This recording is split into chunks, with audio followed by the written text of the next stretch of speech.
با شرح پورای خبرها توجه نمایید. در ناحیه باباجان غفورов پسری پدرکش را بازداشت نمودند. فاروق хамроқулови 19 сола, як писар, донишҷӯ, ҳарчанд ақлу ҳушаш дар ҷояш аст, бо 7 зарбаи корд нафареро ба ҳалокат расонид, ки сарчашмаи ҳаёти ӯст ва қоматашро дар зиндагӣ рост кардааст.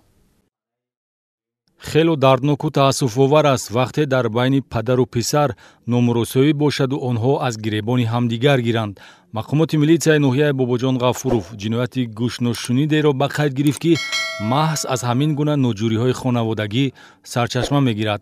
шаҳрванд ҳамроқулов Фаррух Фарҳодович, соли таваллудаш 2002, истиқоматкунандаи шаҳраки ғафуров, яка писар, донишҷӯи коллеҷи тиббии ноҳияи бобоҷон ғафуров, ҳарчанд ақлу ҳушаш дар ҷояш аст, бо 7 зарбаи корд падари худ Фарҳод Бобоеви 47 соларо ба ҳалокат расонид, ки сарчашмаи ҳаёти ӯст ва қоматашро дар зиндагӣ рост кардааст.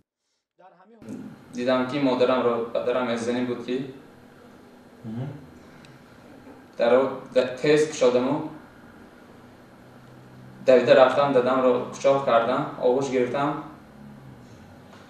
مادرم کارت را دستش گرفت من دادم را غلطاندم دادم با چیزهای تیز میزدنی بود که شما از زدنی بود؟ همون لحظه شما مقصد زدنی بود؟ مرا میزدنی بود. بعد من از کیسم کارت را برآوردم به ناحیه گلیش زدم.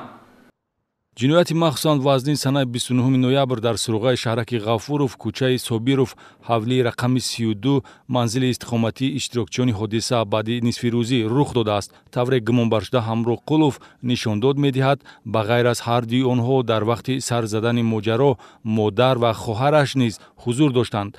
аввал баҳси лафзӣ, баъд латукубу корткашӣ. натиҷаи ин моҷаро мебошад, ки ба марги падари хонадон дар натиҷаи ҷароҳатбардорӣ аз корт ба узвҳои ҳаётан муҳим анҷомид. оё шумо қасди куштор доштед? قصدم نبود، قصدم پدرم نبود. акадаи корам пешаймонам. худи ҳамон рӯз Фаруқ Ҳамроқулов ба таври фаврӣ аз ҷониби гурӯҳи фаврӣ тафтишотӣ боздошт ва ба шӯъбаи милитсия дастрас карда шудааст. мақомоти прокуратураи ноҳияи бобоҷон ғафуров аз рӯи ҳодиса бо моддаи 104 кодекси ҷиноятӣ парвандаи ҷиноятӣ оғоз намуда, гумонбари ҷиноят дар ҳабси пешакӣ қарор дорад. тафтишоти пешакӣ таъкид менамояд, ки барои нафари ҷинояти одамкушӣ содир намуда омиле мавҷуд нест, ки сабукӣ оварад, зеро ҳаёти инсон дахлнопазир аст.